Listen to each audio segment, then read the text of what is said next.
أخبار يوم الاثنين مهمة وقصيرة. انتقل الهلال الأحمر الأفغاني 7 أطفال يعانون من أمراض ثقب القلب إلى المستشفى الأريانا بالعاصمة كابول لإجراء العمليات الجراحية والعلاج. عاد 1681 المهاجرون الأفغان إلى البلد من إيران عبر جسر الحريري في مقاطعة نيمروز.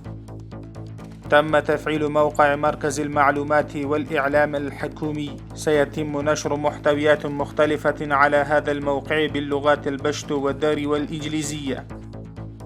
حسب منابع شؤون المهاجرين، تم عقد اجتماع وزارة شؤون المهاجرين برئاسة الحاج خليل الرحمن حقاني، وقدم مدراء عدد من الدوائر التقارير عن أعمالهم بدعم مالي من مفوضية الأمم المتحدة لشؤون اللاجئين. تم الانتهاء من تشييد طريق وجدار احتياطي بتكلفة 17 مليون أفغاني في مركز مقاطعة لغار.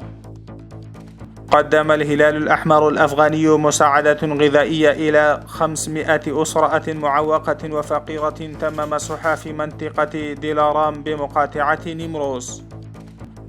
عقد حاكم مقاطعة كابول الشيخ محمد قاسم خالد اجتماعا مع الزعماء العشائر من 7 مناطق من كهدامان. يقول مولوي خيال محمد غوار مدير حركة المرور في كابول: تم تقليل الفوضى والازدحام المروري في مدينة كابول بتشكيل لجان مختلفة. تم افتتاح مركز الحلول الرقمية والابتكار في كلية علوم الكمبيوتر بجامعة كابول.